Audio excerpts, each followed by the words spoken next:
Siyabonga uNkulunkulu ophinde wasinika elinye ilanga lelinye ithuba lokuthi sibale ilizwi lakhe lisisondeze kuye njengabantu bakhe. Singakhohlwa ukuthi injongo yethu ikukhumbuzana lokuthi silungele ikakhulu ukuza kwenkosi yethu uJesu kwesibili. Singakaqalisi asikhulekeni futhi bakulungileyo sezulwini. Siyabonga amathuba amahle osiphawana ukubana sisaphila silungisise ubudlelwano bethu nawe. Sicela ube phakathi kwethu uthungamele nale inkonzo ngenxa yegama lakho siyakhuleka. Amen. Siyabonga kulento ezisikhathazayo njengabantu. Okunye okukhulu okusikhathazayo sizakhuluma ngakho namhlanje indaba yokufa. Ukufa umuntu wonke emhlabeni kuyamhlukuluza. Njalo ukufa kulento eziningi ezenzakalayo. Kungafiwa lanxa sekufiwe. Ezenziwa ngabantu mhlawumbe sicabanga ukuthi kuzisiduduza ukuthi siduduzeke kulokhu okusehleleyo kumbe kulezinye izinto futhi ezikhulunywa eziningi ikakhulu nxa kufiwe abantu sebeduduzana. Nakho kunye engike ngakunanzelela esikwenzayo. Abantu bengafelwa sike sabona sikhula abadala bengaya emfeni babuye basilayinise baselule amalunga omzimba ngenhlabathi. Sasibona nxa kungcwatshwa futhi nxa amadoda esechaya ifotsholo laphana akuqhutshelwana ifotsholo. Ingqondo iyikuthi khona ungaqhubela umuntu ifotsholo emfeni usumqhubela ukufa. Sasibonela nxa kungcwatshwa emakhaya umuntu engafa ubona kungasaphunywa egedini sokukhitshwa amahlahla kuphunywa ngemuva ngale. Kunenge esikwenzayo. Kube lamanzi alamahlamvu kugezwa khona ukwenzela ukuthi mhlawumbe abantu bengahabula ukufa. Kunengi bantu esihlangana lakho, kunengi esikwenzayo ikakhulu kukhangelane le ndaba leyo yokufa. So sake sibale iBhayibhili like lisichasisele ukuthi kumele kwenzakaleni kumbe kwenzakalani umuntu engafa. Ngoba into leyo yokufa iyasikhathaza kakhulu. Even lanxa kuhanjwa imoto yesidumbu ithwele isidumbu, abadala bayachinga ukuthi indaba egijima kakhulu. Kuyahlonishwa kakhulu ukuthi imoto lena ithwele isidumbu. Kodwa kungakhuzwa udriver webhasi othwele abantu abaphilayo ukuthi indaba egijima kakhulu. So isihlobo esithandekayo sisonke emhlabeni sesike safelwa. Kubuhlungu kufelwa, kubuhlungu kulahlekelwa yisihlobo. But mbonani kuqhakathekile ukuthi lanxa silahlekelwe kumele sibe lamaqiniso asiduduza ngcono kulokho kulahlekelwa kwethu. Kulezinye inkulumo ezikhulunywayo ezingani zimnandi, ezingani ziyasiduduza, kodwa ziyabe zingabuyi kuhle ngoba okuqhakathekileyo ukuthi sazi iqiniso ikakhulu ngendaba yokufa le. Ngeviki ephelileyo sikhulume ngoSathane ukuthi waphosela emhlabeni lapha elezingilosi zakhe. Asibambeni lokho sihlobo esithandekayo. Ngendaba yokufa uSathane usebambe futhi umhlaba. Yikho athola khona iconnection labantu ngoba kulokunya kulethayo esiza kuthinta lapha esake sakuthinta futhi ukuthi athi yena umuntu ofileyo kafana. So izihlobo zethu nxa zifile ikakhulu abadala abasizalayo, nxa kusenziwa imbuyiso kuthethelwa, indlela uSathane ayisebenzisayo ukuthi ahlale yena ele connection labantu, enelisa ukucontrol abantu, enelisa ukubamba abantu bamkhonze kwangani nguyo lethi inkululeko emhlabeni. So asikubambeni kuhle lokho sikuzwise phose njengabantu phose emhlabeni wonke. Into yona le iyasikhathaza njalo abantu abaningi siphakathi kwayo.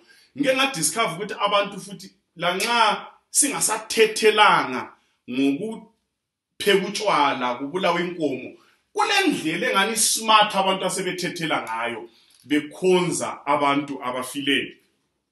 So asikubambeni lokho ukuthi thina njengabantu siyafa mana mphindi umuntu uyafa ngenxa yalokho kwenzakala engadini yase-Eden. Umuntu uyafa njalo umuntu nxa efile uyabe efile. Kulokunye futhi okukhulunywayo ukuthi reincarnation ngeke ngakubala ngakucheka Kulabantu abakholwayo bafundise ukuthi umuntu kafi, umuntu uyatshintsha kuphela umzimba kumbe iform uyatshintsha, okunye depending on ukuthi ubuphila kunjani labanye abantu. Nxa uphila kuhle ufa uyezalwa kwenye indawo ungenye into eqhakathekileyo engakubala ukuthi abanye abantu bazalwa babe ngamavevana, abanye bazalwe babe ngamabhiza. Nxa wake waphila kubi uzalwa ngani wehlile, uzabulokhu utshintsha usiya phezulu. Ngeke ngabona futhi kwelinye ilanga, I think kuse India, kwenye ichurch enkulu okugcwele khona amagundwane.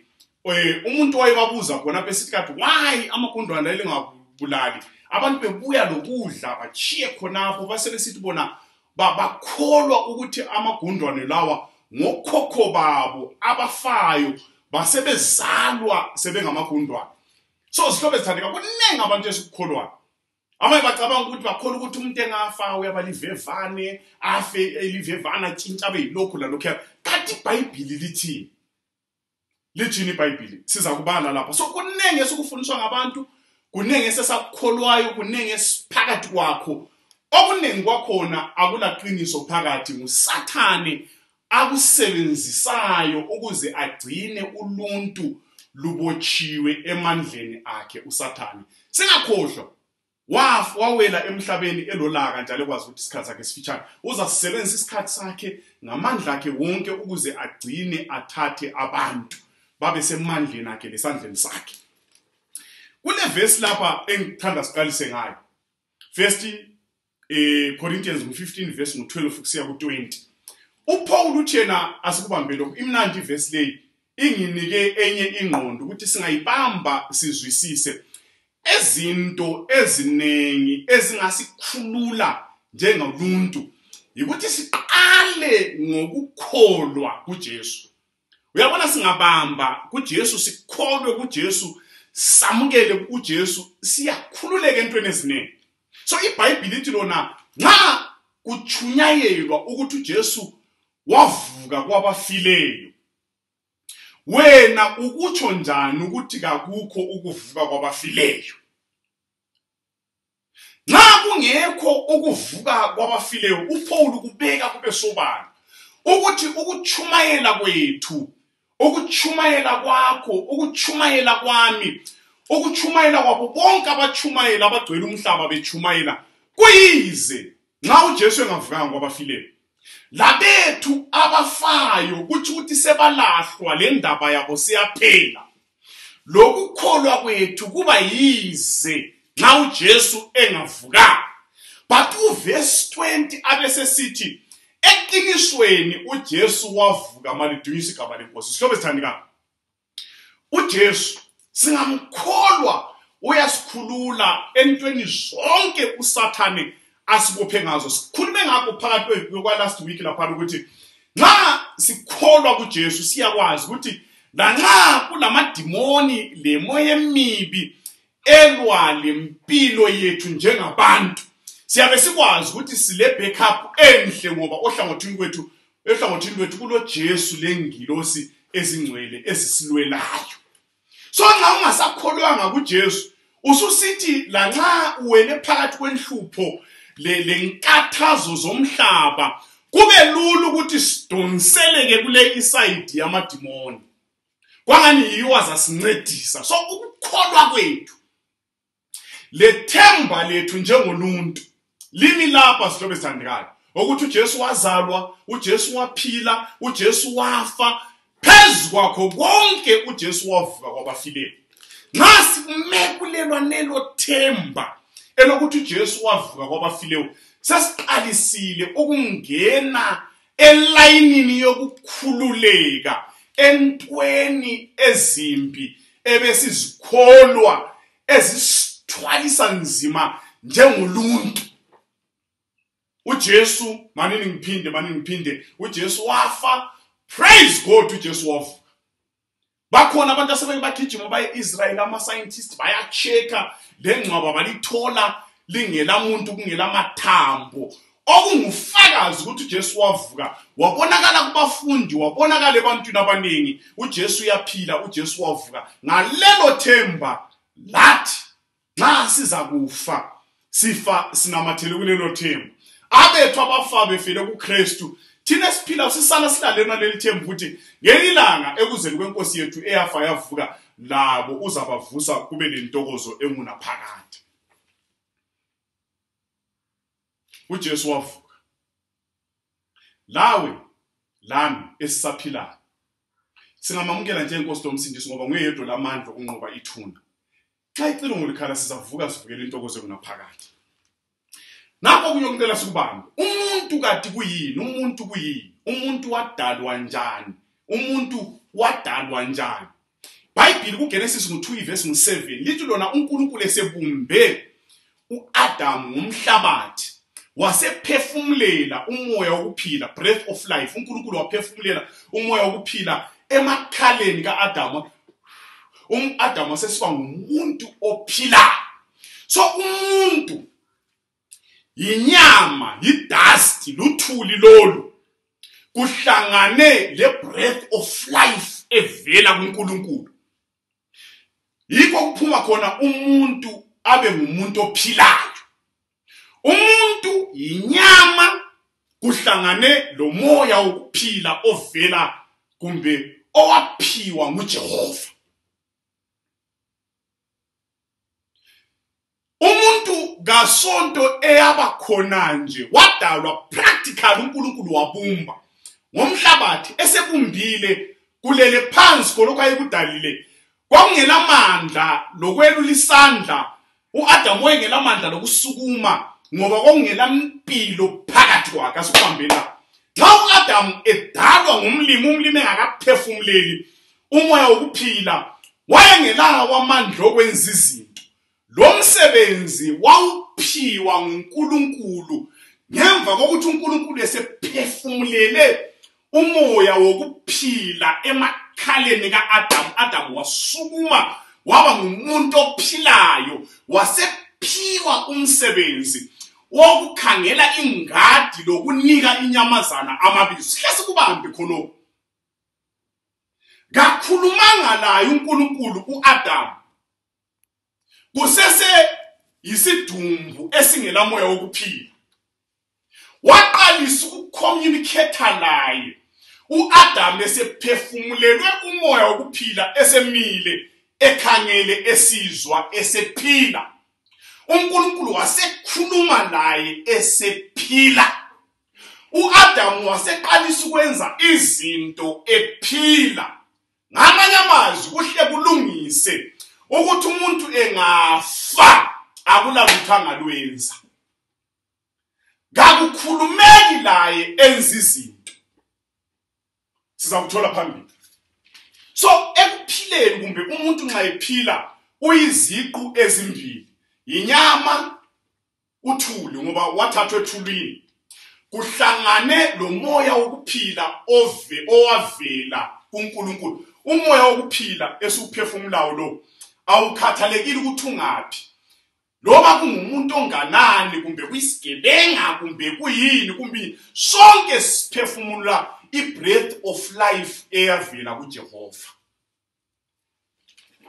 Asambeni. So nxa umuntu enjalo ekufeni yi-reverse yazona lezo zinto. Sesihamba. Ekufeni kuya-reverse yona le i-process eyenzakalayo ukuthi inyama nansi umoya ungena uvela kuNkulunkulu, umoya kaMlimi. Ekufeni i-reverse. Umuntu nxa esifa umoya wokuphila, i-breath of life. Umtshumayeli ngo-12 verse 7 uthi yena lo thuli lungakabuyele ethulini olovela khona umoya uyabuyela kuNkulunkulu mawunika malithu isigaba lenkosi. Ivesi iyalungisa into eziningi. So nxa umuntu efile kaye ezulwini sihle sokulungisa. Sasikuzwe nxa sekufiwe abanye abantu bekhuluma sibili kube mnandi, abantu bazizwa ngani baduduzekile. Umtshumayeli sithi yena hayi lingakhali bazalwane. Mina ke ngizibuza ukuthi kanti abantu khonokho bakukhuluma bekuthethe ngaphi. Lingakhali bazalwane, ngiyambona sebemnika amakhiyi. Uyambona wena? Ubonani wena? Mina ngicabanga ukuthi sibili le nkulumo ethi yona umuntu engafa uye ezulwini aphiwe amakhiye. Ngicabanga ukuthi umuntu yena lowo oyabe sezulwini echiya abantu bakhe emhlabeni lapha ababone sebethathelwa izinto izihlobo, angikhona ukuthi umuntu lo lezulu ngalikholisa. So yena le inkulumo mina kayingiduduzi. Ukhangela usezulwini usendaweni right lapha seZimbabwe, ubona abantu bakho lomkakho belayinela impuphu, ubone izihlobo zakho zihlezi kanzima, wena usekuntofontofweni ezulwini, awungeke ube lentokozo. So leyo nkulumo kayiduduzi abaphilayo. Bible lithi umuntu engafa, umuntu engafa, umoya uyabuyela kuNkulunkulu mawunika.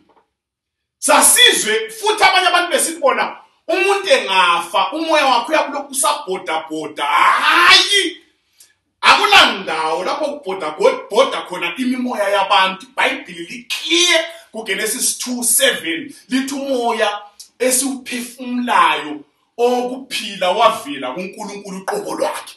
Nguye uNkulunkulu manje ngisebenzele ngelihlo kungani ngumuntu.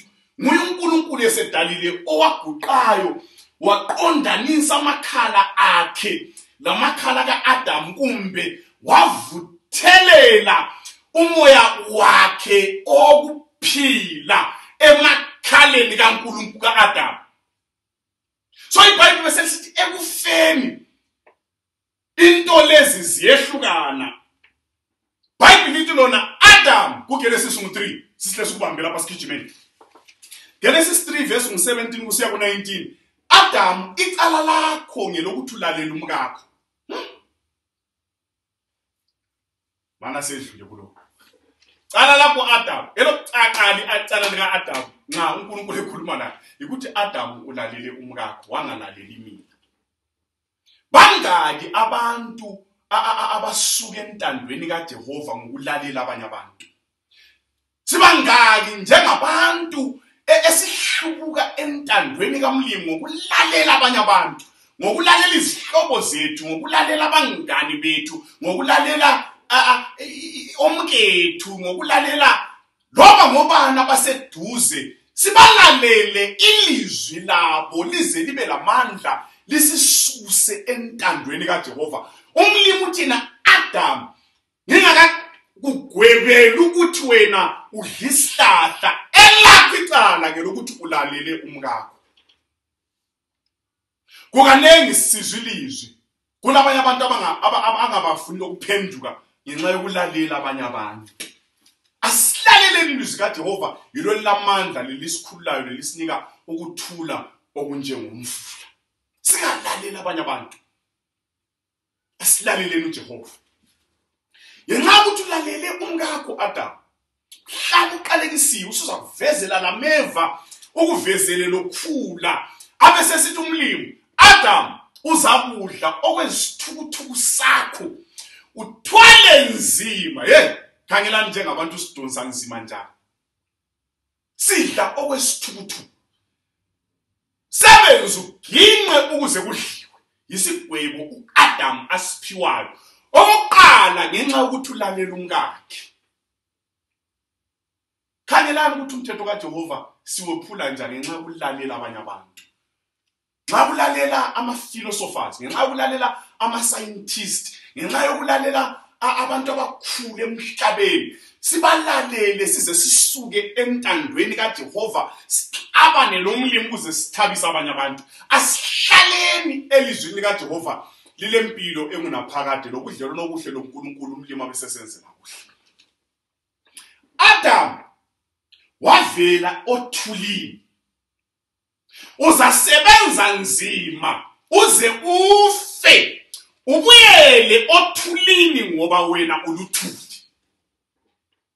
Bana ngilungisa okunye la, cela uvayitela mbejana. Kunabanye abantu abahle mana abahle, abahle abalejwabu elihle, bazibumbekile abahle. Xa uzibona umuhle so ukhangele esibukweni so uzuzilungise so hlelele nxa udlula phakathi kwabantu uzuthi yaso udlula mina. Ungakhohlwa, you are nothing but dust. Naso sibonana usuphezulu ngale uluntu lonke, we are nothing but dust. Bible lona ilanga lingafika uzabuyela othulini lapho wavela khona. So sihlobo esithandikayo, kuthi lento liyana esiyenza umbenziwa emangcwabeni ukuthi ibhokisi lingehla kuthathwa inhlabathi ngefotsholo kumiwe kuthiwe izihlobo azibuye sovalelisa zifike zikhulume sithi uthulini inhlabathi vele kuyabe sekwenzakele kungakhulunywanga. Uthuli lolo lungumzimba leyo vele solubuyele ngaphi othulini. Akudingi wena uphose inhlabathi, hayi vele uthuli solubuyele othulini. Umoya ubususiya kuNkulunkulu mawunika umlimi kasenzele kuhle sizwisisa indaba le sikhululeke. Bible liyakhuluma, iBhayibheli uJesu yena uthi yena sizakulaza iqiniso leqiniso lizakusikhulula. The truth shall set you free. Akulanto ekukhululayo njengombuzo wamaqiniso ezwi siyakhululeka. Ikakhulu endabeni yona leyo kufa. Ngoba abantu bathwele nzima mhlobethana kasithwele nzima awubunye ubunzima obunzima. Asambeni. Bible yasikhulula, iBhayibheli isinika ukuthula okunjengomfula. Hallelujah. Ikakhulu singakholwa ukuthi kule Nkosi yethu eyafaya yaphinda yavuka uJesu Kristu waseNazaretha. So umuntu engafa ufile. Behlukana into zona lezo. uNkulumoya uye kuNkulunkulu. Njalo kula ukuthi hey moya ezigebenga isekoneni ngale iqale abanye abantu baqala ungafa uyedlula ngalezi ukuthi khwapkhwapha mbijana ubusizwe. Hayi iBhayibheli kalifundisi njalo.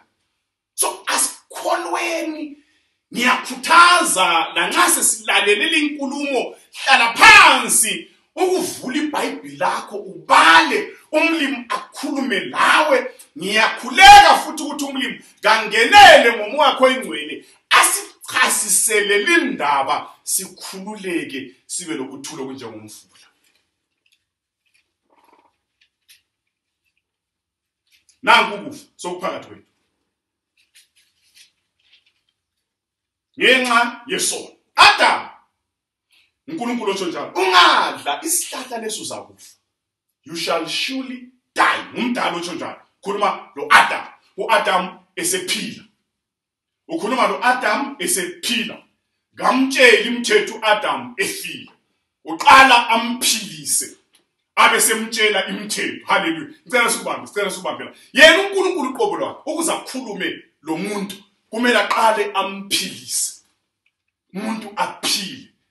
Lathi asikhululekeni sihlobethana. Nansi ivesi sesiyafika kiyo lapha. So iBhayibheli lithi lona nxa umuntu efile sekwehlukene lokho obekuhlangene okubumba umuntu ezulwini kakuhambanga umuntu kuhamba umoya owaphiwa nguJehova. Ngapha emhlabeni sisele sigqibela inhlabathi ngoba yavela enhlabathini.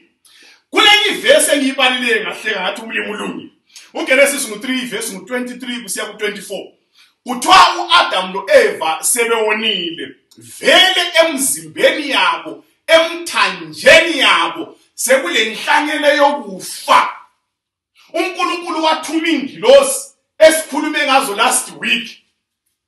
Zayalinda isihlahla sokuphila ukuze uAdam noEva bengathi sebewonile bayekudla isihlahla sokuphila. Babeza kuba yizoni ezingafiyo besiza kuba yizoni ezingafi. Hey, alike ukukhangele abadala abalobo 8 years 100 years la kulento enzima kibo ikuphila.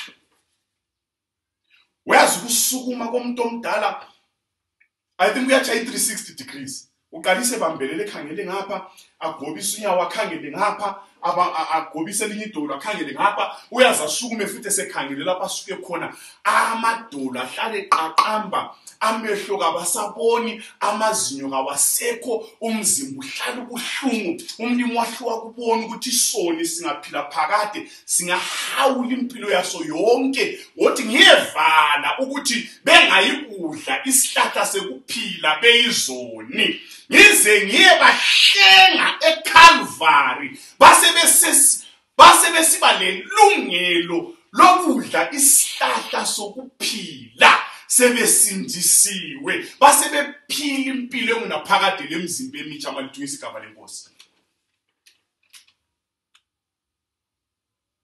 kuyafiwa sihle sikubambela kuyafiwa siselayini ungezwa next unext wakhona kunguwe kumbe kuyini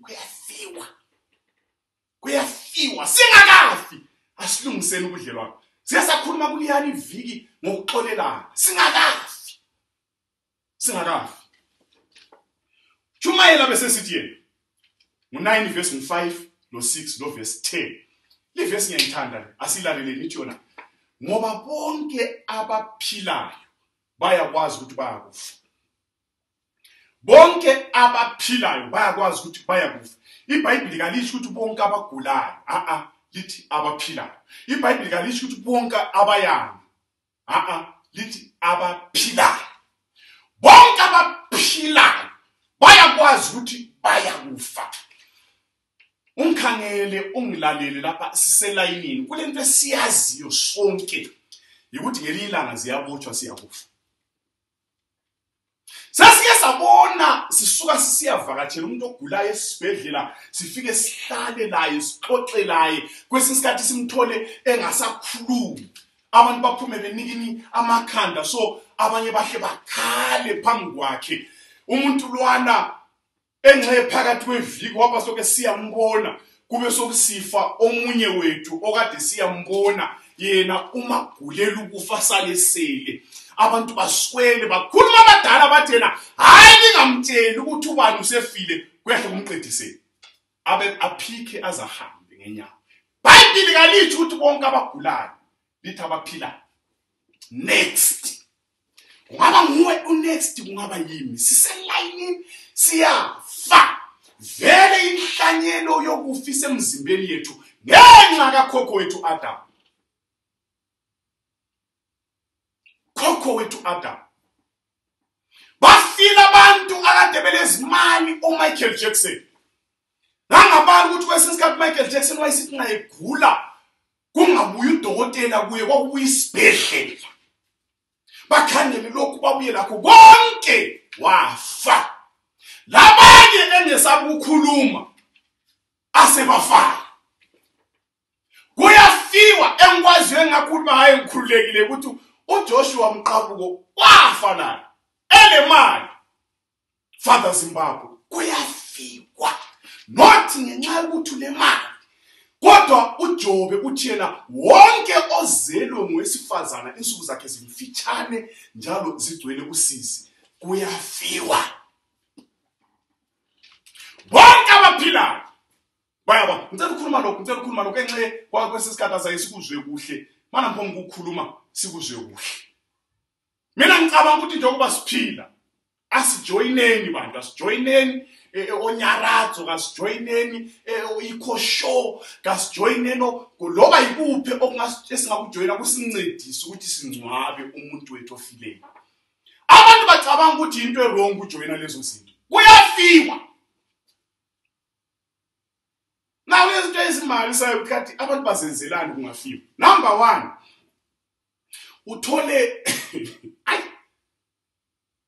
uthole kubuthana kuze kwehlukane kubuthana kuthiwa kumele lomunye umntwana ose-UK mina ngicabanga ukuthi ngako uyavuma nxa use-UK amaphepha akho engakabi right ukuthi kubuthwane 2 weeks hayi nambona ngani hayi njengoba hazi ubuya usozumvuso ophila kanti indaba ungathumeza imali bangcwabe kuphele lokho nakho ngeke ngubone kusenzakala mina ngikwazi indaba abantu kungafiwa babuya bazokwenza imbonani emngcwabeni wangiwo.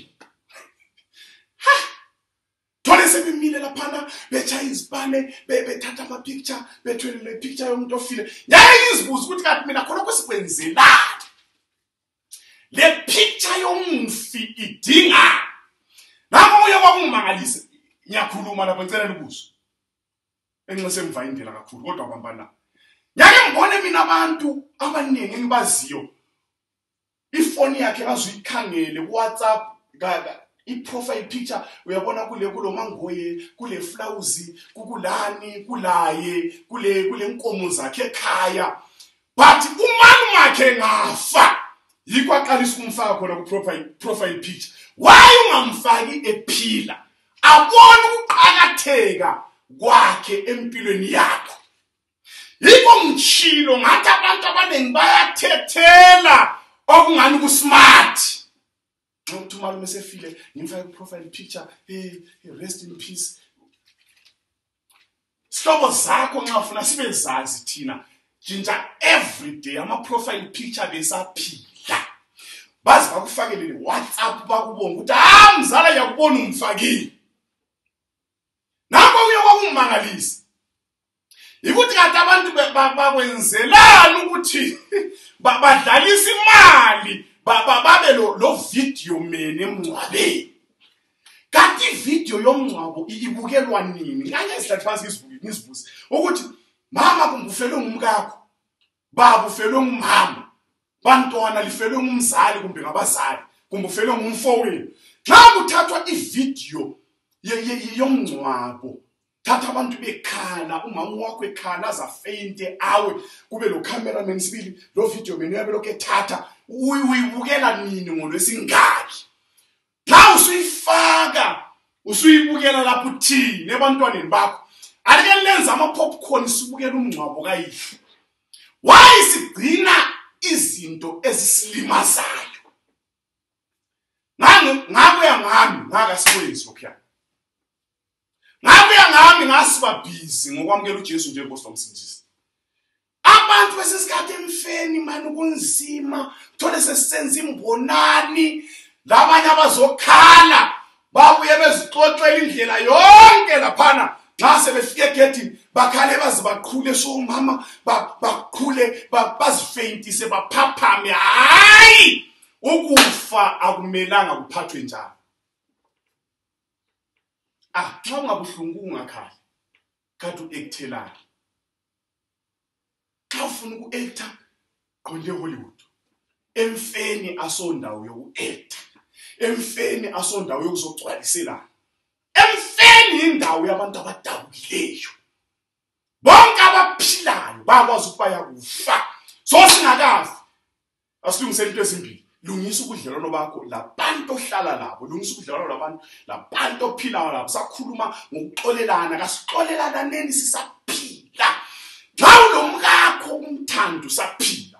Xa unabantwana mzali bafundise, bathengele ezimnandi like liphume lisaphila.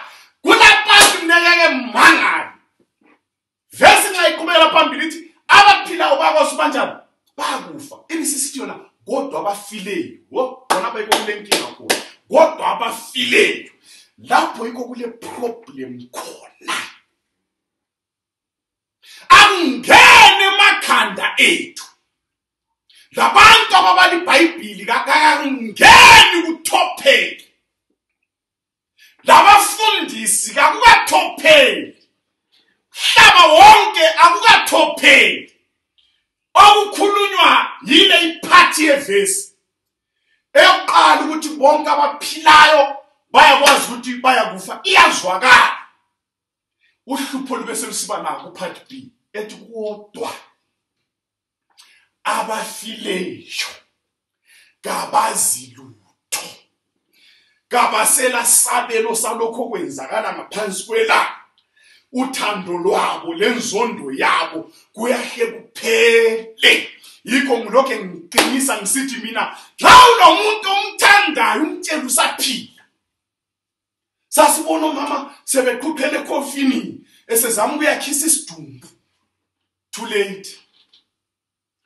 umvayindele ngekhisi esaphila. Sasibona abantu sebedlula eceleni kwebhokisi khona ngebody viewing beviyoca behlonipha kodwa esaphila umuntu babemdelela bemhlukuluza.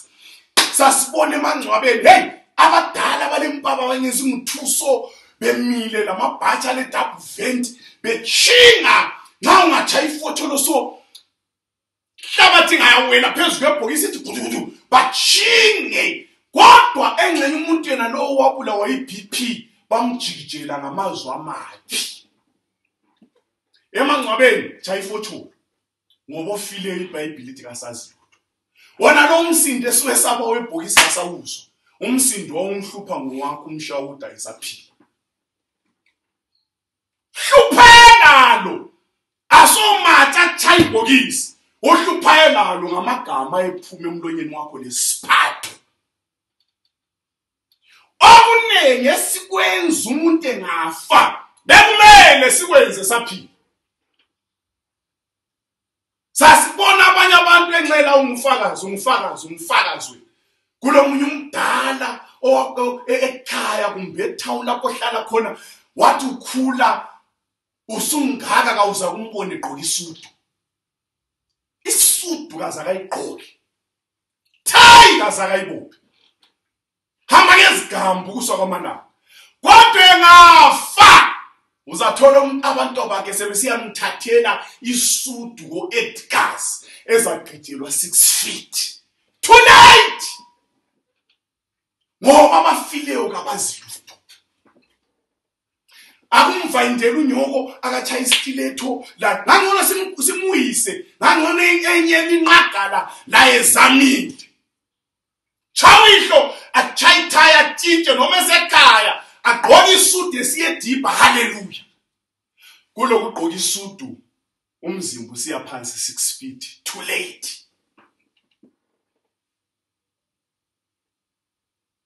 Abaphilayo bayakwazi ukuba ngikhuluma labantu abaphilayo siselayini bathi singakafi kasilungisele ubudlelwano bethu omunye komunye kasilungisele ubudlelwano bethu loJehova singakafi. Ithuba lokuphenduka umuntu uthola esaphila. Nxa sizochumayela emfeni kasikhulumi lesidumbu sikhuluma labaphilayo. Mana yedlule kunye kulo abanye abantu emfeni yabona uyo kuyinto ku WhatsApp ukuthi abantu abamnyama emfeni bayabuza ukuthi kaphela inyama enkulu ithethe ngani. Abanye abantu balanda ukuzokudla kuphela. Abanye abantu balanda uzobona iquality yebhokisi. Ayabulandaba lokuphambuka kamlilo. Qalathekileyo ukuthi umuntu ofileyo ubudlelwano bakhe bekunjani noJehova. So zihlobo ezithandekayo. Asihambeni kuJesu, uJesu uyasikhulula. Lokho kuyinto angikwazi ukuthi kukhulunywe njani. Umuntu ofileyo ufile. Uthando lwakhe, lenzondo yakhe, lomona wakhe sokuphelile ngaphansi kwelanga. Nxa ulomngane wakho zwanana labangani bakho lisaphila. Nalabo abangani bakho yazama la ukuzwanana labo. Sihlobo zethu kasishwanane lazo sisaphila. Dlelana bethu lomlimo kasibulungiseni sisaphila. Ngoba iBhayibheli kuverse 10 lithi ngoba endaweni yabafileyo lapho uyakhona akulanto ongayenza. So isandla sakho lokho esifumanisa ukwenza kwenze ngamandla akho wonke ngoba eluveve ngoba ngemva kwesibaya sakho ekhaya akulalutho ongalwenza usufile dead. Bhayibheli lize lithi lona inja ephilayo ingcono kulesilwane esifileyo. Ngoba ingakhonkotha kwethu sele umuntu ofileyo file. Ugogo wakho wafa file.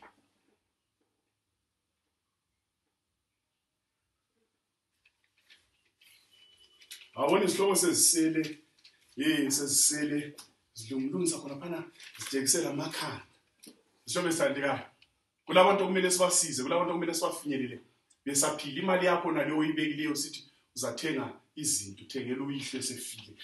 Bakhala abadala ekhaya na. Into kayikomnandi kodwa imali ikhona.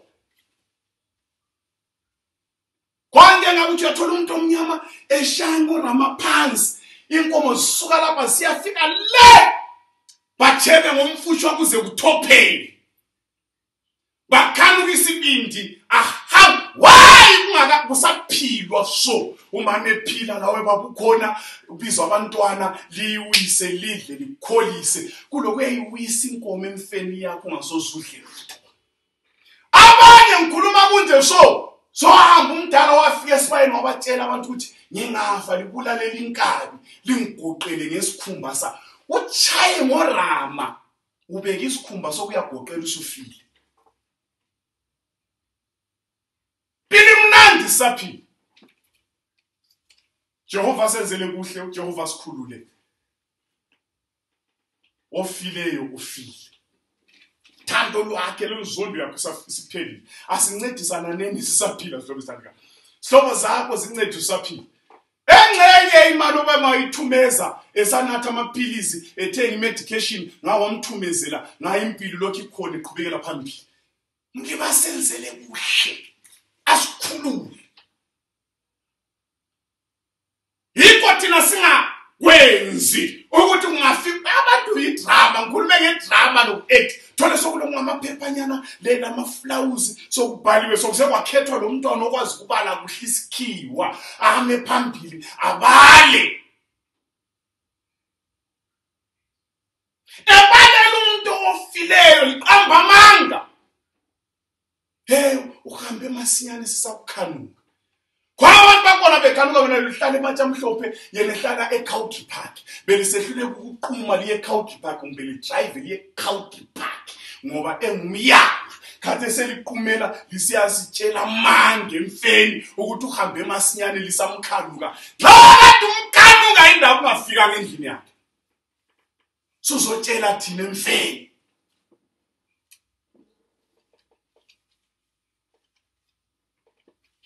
lemasiza ofileyo file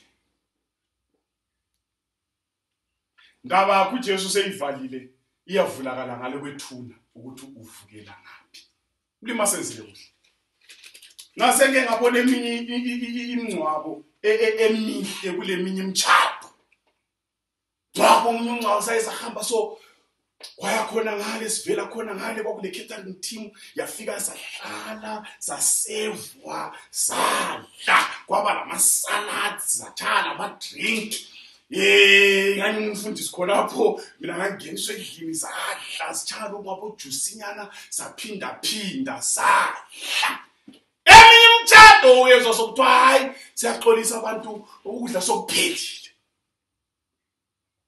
bathumlimi kaqakathekisi quality yomncwabo libambe lapha sihlobo sithandikayo ngomlimo oqhakathekileyo ukuthi umuntu ofile ulele ngaphi eqamele liphikama so ngasiceda lapha ngicela ukulijoyinisa eyinye igroup esasincedisa empilweni ofileyo file namhlanje bemfayindela namhlanje abaphetheya kulabo brubama abangizwayo bephetheya khona le katshana le kulabafowethu kulapha eGolinjiva leBotswana la ngaphi ngapha abasizwayo ngithi mina izihlobo zakho zincedise usaphila abake bayibambi pound usiyaphila kulokuthi bayilayinela le sokufikwe sinqadanana sikhulumisaneni kuhle phileni impilo eright labanye abantu silungiseni lokudlelano bethu noJehova sisaphila ngoba ngale kwencwaba indaba iyabisiphelile kuyabe sokumele lokuphela ikhala kwecilongo nakho kunye ngicela sikubambela lokhu kuqhakathekile lokhu kuqhakathekile Sathane wathi yena ku-Eva you shall not surely die underline surely underline surely you shall not surely die uNkulunkulu wathi you shall surely die usathona wathi hayi lifile liyakufote labe lingafanga fifi yabe lifile kodwa liyabe licheck izinto ucela ukulukuso kuyena abantu bacabanga ukuthi umuntu oyingozi ucabanga ukuthi umuntu oyingozi empilweni yakho ngumuntu ofileyo umuntu oyingozi empilweni yami yakho umuntu ophilayo thina abaphilayo yithe sizingozi empilweni zabantu abaphilayo abalele emangcwabeni akula kulaba abantu abangakendi khona, kulabantu abangendanga, kulabantu abangathathanga. Uyesutshela ukuthi hayi okwenza ungendi ukuthi ugogo wakho ulele kubi. Mina ngiyakwazi engxenye okwenza ungendi ukuthi uyadayila, ucabanga ukuthi umuhle wena.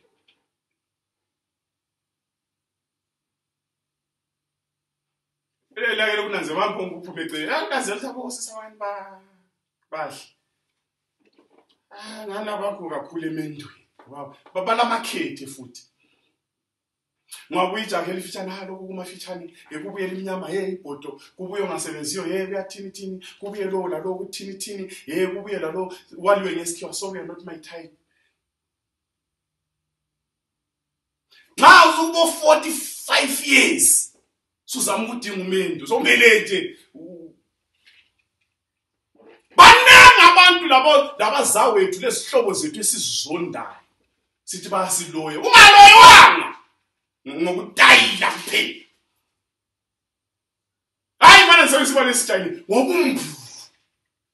So kunengi esikutshelwa ngabantu, kunengi esikutshelwa ngo-anti bethu sebethandela intsalu bafaka leqhiye bafike bahlale phansi ukuthi umntana umnewethu sibili okwenza impilo zingahambi kuhle, impilo yakho ingahambi kuhle ukuthi uyihlulele kubi. Hayi kunezinto ezinjalo oke wazitshelwa namhlanje ngithi mina ekuseni impendulo yikuya kuJesu, nguye wanqoba ithuna abafileyo kabazifutho. Enkulanda lapha yilokho okwenza kube lezinto ezinjalo, kuvaleke kube leminyama lamabhada asilandelayo. Ungalandela wonke umuntu ole problem, isolution ukuthi kumele ayithethele. Indaba nguSathane ngoba wathi kuEva lingawona kalisoze life fi. Sathane ufuna ukugcina abantu sisejele yakhe, so senza izinto ngendlela yakhe, a create problem ayekumala phana kungani nguye sele solution. Vali izinto ayekumala phana angamsele solution. So namhlanje ngicela ukukhulula mbitshana la kuthiwa lo mnyama, umnyama ukhululwa ngegama lika Jesu. Sikhonzela umlimi. Moya ngasikhulula. La kule yeze likulandelayo ongalikhupha nguJesu. Hayi khona ukuyageza ngesagenama sikulume, umuntu omnyama mbayi babo. Akukhitshwa ngento esinjalo. Legazi lenkukhu lele datshule ngerezi iqolo leli bakudubule ngendla futhi umuntu omnyama dubule ngereza vandele ngesagenama ulalulunyu ubusuku bonke ubususithi kuyasebenza, akusebenzi uyalunywa. Phaphama siye kuKristu. nguSathane oletha lawo mabhadi abese sime eceleni kwangani nguye oletha isolution futhi. Themba lethu njengabantu lilapha ukuthi uJesu wafa wavuka. Laba abafileyo kayisiba abasilimazayo, kayisiba abasichithela imizi, kayisiba abasivalela imisebenzi, kayisiba benza singaphumeleli, kayisiba benza siphile kubila kumakhelwane. Okwenza konke lokho nguSathane, njalo lamandla okwenza ngani umgogo wakho. Wawa elamandla lenhlakanipho sikhulume ngakho last week. Zama ukujoyinisa inkulumo ya last week le namuhla. Sihloko sithanda usisempini okucatsha kwethu kuphela kunye kuphela ukuthi siyecatsha edwaleni laphakade loMkristu.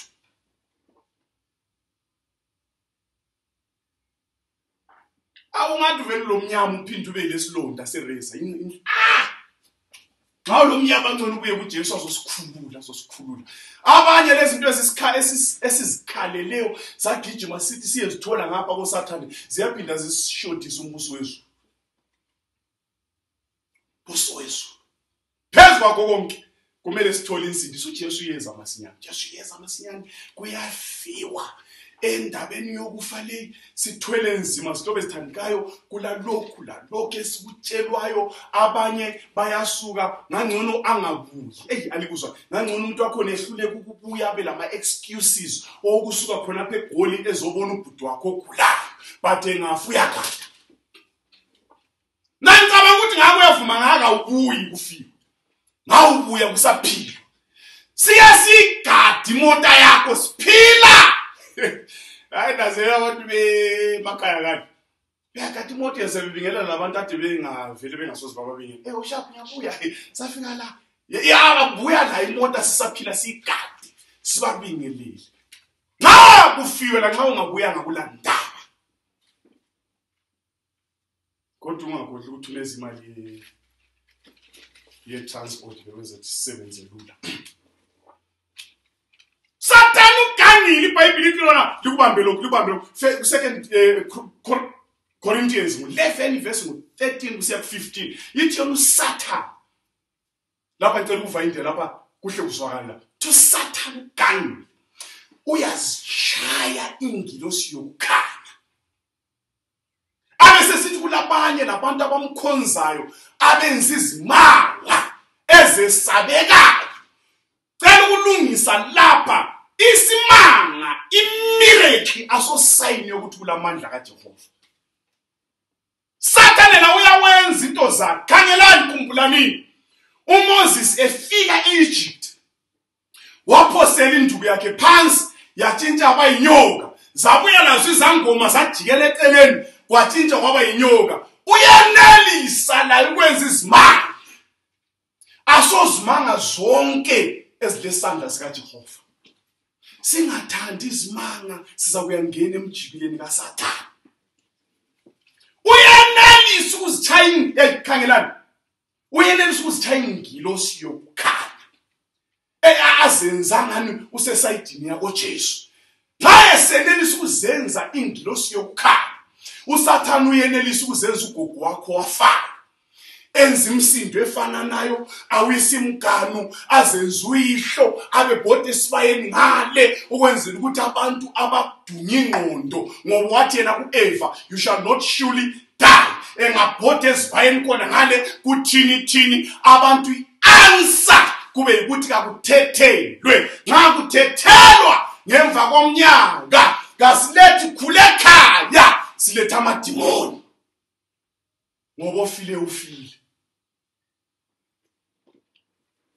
Kanye uSathane uyanelisa ukuzenza ingilosi yokukhanya. Kakumehluli ukuzenza ugogo wakho, kakumehluli ukuzenza unyoko, akumehluli kuba ngemsindo. So bambani lapha likuzo so izipoko zikhona nguSathane ukwenzela ukuthi ebantwini agcine umqondo ukuthi abantu abafileyo baphila bayabhoda la kulungiswa ngani ngokuthethela.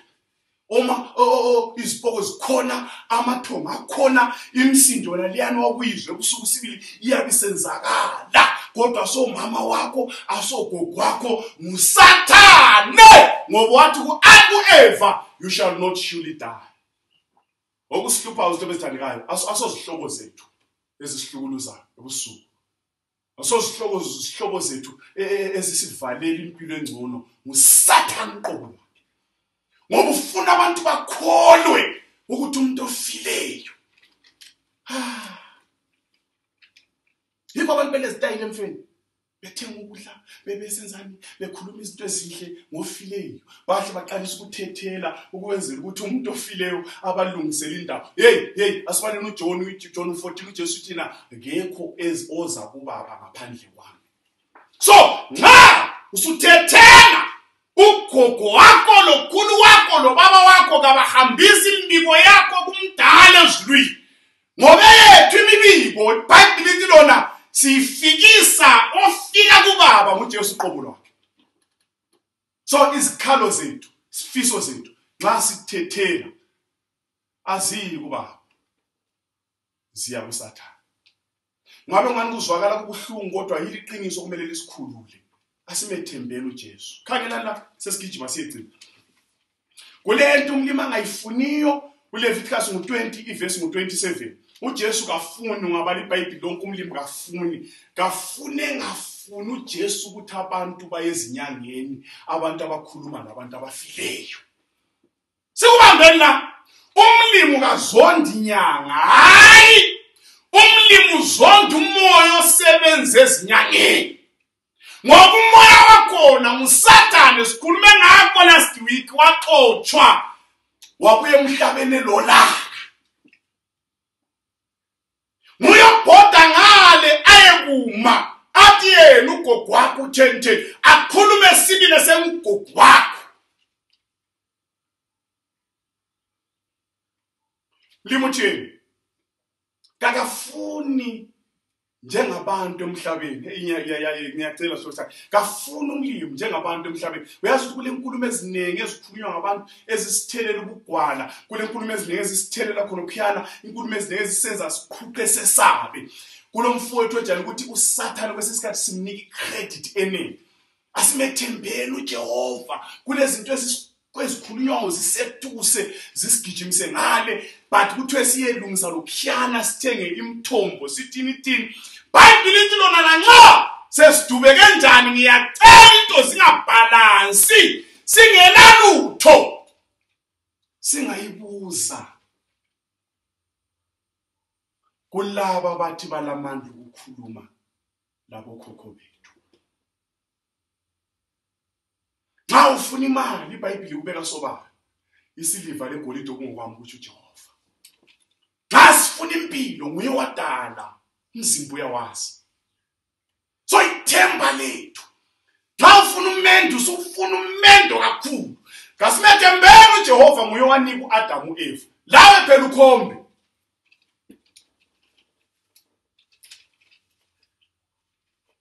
Limasenzele kuhle. Kafuna umlimi ayanqaka ngizwe. Kafuna umlimi ukuthi kuyiwe ezinyangeni. Aso mina iBhayibheli yafithizela umlimi uthena kuyisinengiso kafuni abantu abasuka bayisiyabuza ezinyangeni. Kazondi umuntu lwana oyinyanga umlimi akuzondayo ngumoya osetshenziswayo, umoya omubi, umoya kaSathane uqobo lwakhe. Ngamalamanzi umlimi uthena nxa lisiya ngale bantu abamselisiyaguqela isithu Sathane. Simethembeni uJehova ngoba uthembekile. Simethembeni uJehova ngoba uthembekile. Kafuni Leviticus 20 verse 27. Ngale zolo bekuthiwa vele kungaba lomuntu othi ukhuluma labantu abafileyo akhitshwe ayekhandwa ngamatshe. Namhlanje nxa ungilalele usitsho njalo ukuthi lamandla okukhuluma labafileyo umlimi kakuzondi, hayi umlimi uthi woza ngakuye ukhululeke wehlukane lalowo moya, wehlukane lamadimoni sibe lempilo enhle. Limi yasikhulula kulanto ekukhulula njengevangeli. Silala kuphela baba wethu osezulwini. Haleluya.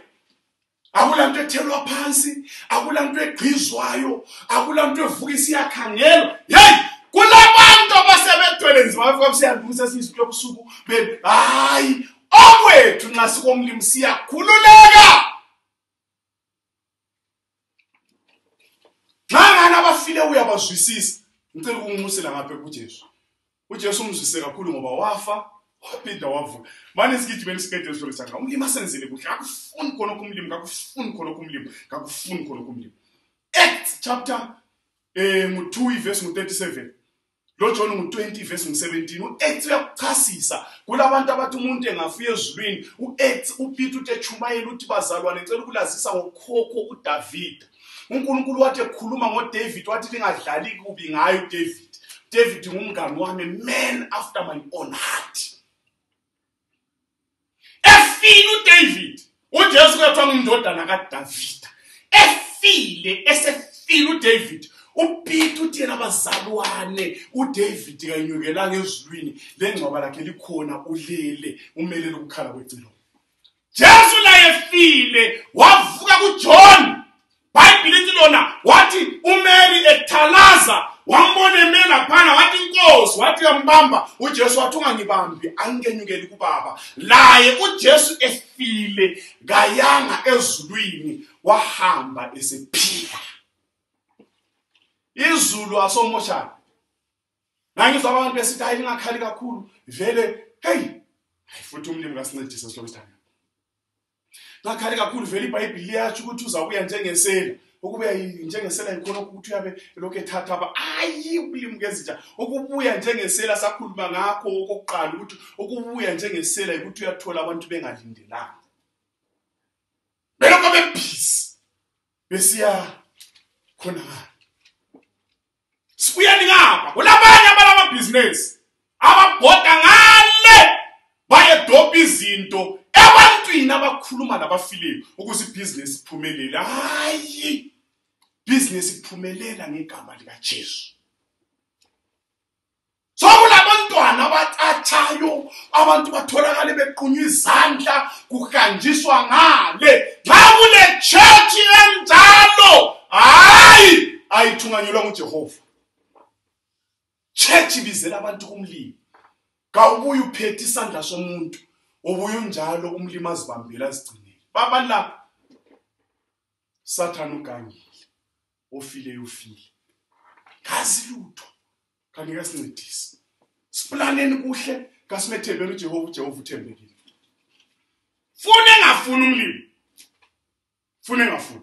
Ongabala uFirst Chronicles 10 verse 13 kusiyafika ku14 kuthiwa uSaul uKing Saul enye into yamenza waze wafa ukuthi kazange nalela uJehova. iBhayibheli sesithi lona okunye okwenza waze wafa ukuthi wasuka wayabuza isangoma ngempilo yakhe.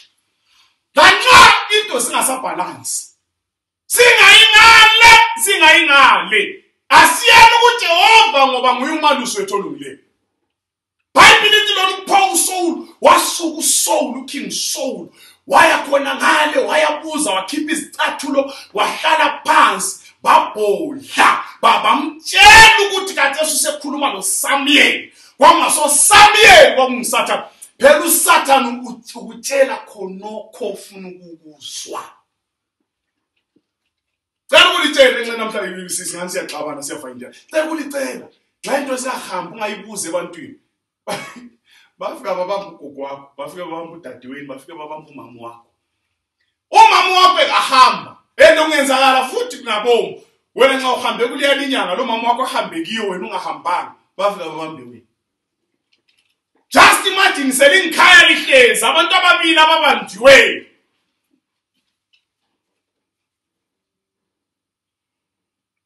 So mina namhlanje ngithi ngilikhulule okwenza into zakho zingahambi kuhle nangoba njiweyo nguSathane. Nguye uhlupho asomali makho ngoba iBhayibheli lithi asilwe lenyama legazi.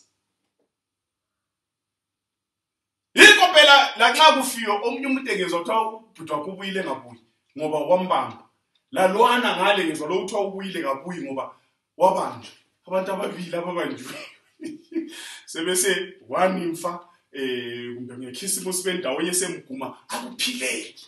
Sekahambisa siyabanjwa ngale okuganileyo osihlukuluza empilweni vele wabanjwa kudala nguSathane. Okwethu ukubuya kuKristu sicatshe sibe lempilo enhle labanye abantu lobudlelwano lobuhle loJehova. Wazi Bhayibheli lanxa into zingahambeli kuhle uSaul icala lakhe ukuthi kabuzama uJehova wahamba wabuza inyanga. Singabuzi ngale. He is only a prayer away. Lapho khona guqupho umuntu baba wethu osezwe. Nangakhuluma ngakho ngizobanga besithi hey kulabantu abalemthandazo engafikiyo even la kusilingi. Ungaqali ukulalela inkulumo yena le. uJehova indlebe yakhe ivulekile ulalele uyezwa every day lo nyenyezayo sasihlabela ingoma ethi uJehova uyangazi uyangizwa noma ngigula ngisithi uyezwa wena ungathi baba wethu osezulwini usuthinta the highest office in the universe. Jehova ukhona. Abasihlukuluzayo ayisiba abafileyo. Ngoba abafileyo kabazi. Lanxa wayekuzonda kwaphela ngoba sithi kuphuma umoya -1 enemy. Nya -1. kuyasokusele wena oyi-enemy kwabanye abantu. Uzwile Stedini manje ke ndaba emnandi lapha la amavesi ngiwathinte la. 1 Corinthians 15 verse 51 uthi yena bhekani ngilitshela imfihlakalo kasikufa sonke siza kuguqula. Hallelujah. Asikufa abantu kuyafiwa but umusa kamlimi abanye abantu uJesu bambona ngamehlo so uyasithola siphila. Abanye abathola beleli. Intshumayelo yethu namhlanje ithi zulwini vaya mangcwabeni. Zulwini vaya mangcwabeni. Abanye abantu ba sizafika sesiqale safa. Simelele ukukhala kwecilo. Nase ivesi ngiwakhulume lapha Stedinini. 1 Thessalonians 4 ivesi 13 kusiya ku 18 ivesi yokugcina nguJohn 11 ivesi 25. Bekani ngilitshela imfihlakalo kasikufa sonke. Kuyafiwa. Ngicela likubambe lapha singamukela uJesu njengenkosi nomsindisi ngoba sesabukufa hayi. Siyamamukela njengenkosi nomsindisi ngoba nguye umela khonzo. Nguye inkosi yethu, nguye osifela eCalvary. Nguye yedwa onamandla okunqoba ithuna.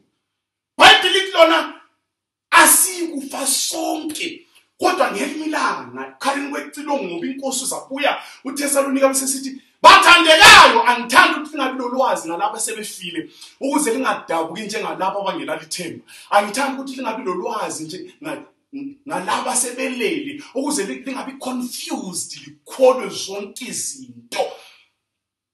Thwele nzima abantu sithwele nzima ngenxa yendaba yokufa ngoba abantu abanalwazi. Indaba yokufulwazi loyo lona uthola nxa likholwa ukuthi uNkulunkulu wamvusa uJesu kwabafileyo ngokunjalo haleluya uJesu uzabavusa bonke abafele ngakuye. Sakhuluma ngabafayo khuluma ngathi saphila. Seselethuba lokujoyina igroup yabantu abazafela kuKristu. Silale sibe segroupini yabo Adam abafa balala belalele kuKristu. Bayibhili lona nxa lolo suku solufikile inkosi uqobo izakwehla. Haleluya inkosi uqobo izakwehla. Njengoba imoya yabantu bengafa siye ezulwini inkosi uqobo izaphefumulela futhi imimoya yabantu buyele emzimbeni yakhona bavuke. Bayibhili lithi bengavuka base beklolodela ukufa kufa lungapudonsi lwakho. Kunamandla kuKristu. Joyina uLunyaratho wajoyina ngaphi wajoyina le emakhaya nale emalayinini bayabuya labemkupho sazale makhelwane. Ngicela namhlanje sihambe lapha asike sijoyine le eqhakathekileyo iResurrection Society. Abantu abazavuka kungakhathalekile ukuthi bangcwatshwe njani ngebhokisi elinjani. Oqhathekileyo ukuthi mhla icilo ngolikhala inkosi uqobo lwayisehla bavukela intokozo ngonaphakade base beklolodela ukufa. Abanye safelwa ngabantu bethu, abanye safelwa ngomkethu, abanye safelwa izihlobo zethu eseduze zobe zithandekayo. Ungabe uzihlupho lokugijima usiye emangcwabeni usiyale zihluphe kathesi ngokudinga inkosi seselokufunyanwa siyibizi seseduze siyamukele nje inkosi nomsindisi. Nguye yedwa nxa laba abafayo bafa bemamukele nguye yedwa uJesu ozasihlanganisa lezihlobo zethu sibe lentokozo emunaphakade simdumise emunaphakade. Asikufa sonke noma kufiwa sonke. Khathesi kuyafiwa ngeCovid kunzima. Kuyafiwa kuyafiwa. Malaria abantu bayafa. AIDS abantu bayafa. Accident. Kuyafiwa selayinini. Singakafi. Asamukele uJesu njengenkosi nomsindisi. Ngoba inkosi uqobo izakwehla. Kwehla uPaul abesesithi thina esisaphilayo asiyikubandulela asiyikubaqalela laba sebelele babala sesivala nxa laba sebelele sozibaqalela nxa icilo ngolikhala bazamuza uJesu abesememeza ngelizwe eliphakemeyo. Nxa ememeza engamemeza basebesizwa abalele emathuneni ayikhona bonke laba bake bamuzwe saphila bamamukela njengenkosi nomsindisi bengavuka thina siyabe siphila kanye sibe sesibuthelwa ezulwini siphaphe siqonde ekhaya. Bayibhili lithi laCorinthians lumzimba ofayo ugqoka ukungafi. Inyama leyi isuke sigqoka ukungafi sibe lemizimba emitsha. Nase into engithabelayo singaba lemizimba emitsha sibe sesithunganyelwa nguJesu siye kudla isihlahla sokuphila esavalwayo ukuthi uAdam engasidli ngoba wayeyisoni umsindise ngakafi. Nxa umsindise sefile wavuka singamamukela nxa icilongo likhala yena umsindisi uzasithungamela ingilosi liyani eyilindile yabiseceleni ngasalindanga uJesu asithungamele siye kudla isihlahla sokuphila. Bible lithi lona amahlamvu aso ngokwelapha izizwe kulethemba lentokozo kuKristu. Nguye oyi-answer, nguye ongumuthi. Hayi khona we-COVID ongumuthi okufa. Nxa abantu singazinikela kuye kulethemba lentokozo. Elanga uthi yena kuJohn 11 verse 25 sekhuluma lo Martha uthi Martha ungikhangele kuhle. Abantu bengabona umbazi, umntana umbazi. Abantu bengabona umuntu ongayisilutho. Ngicela wena ungikhangele kuhle ngikuvuka lokuphila. Limncwabe ngaphi? Wathi usele 4 days ungale uJesu abesesuka eqonda khona ngale engcwabeni afika meso Jesu nxa esebile akhangele ezulwini athi baba ngiyabonga ukuthi uyangizwa ngenxa yalaba bantu akwenza isimanga abesesithi khiphani ilitshe zisobe sithandekayo kade weyizwa intshumayelo kade wazizwa intshumayelo kade wazizwa ezimfeni wazizwa kuma guest day awuqalisi ukuzwa intshumayelo kodwa isimanga kasenzeke empilweni yakho ngoba inhliziyo yakho ivalwe ngelitshe. Ukuze kwenzakala isimanga ube lobudlelwano loKristu giqilitshe enhlizweni yakho. Amanye amatshe ngama excuses esiwafakayo.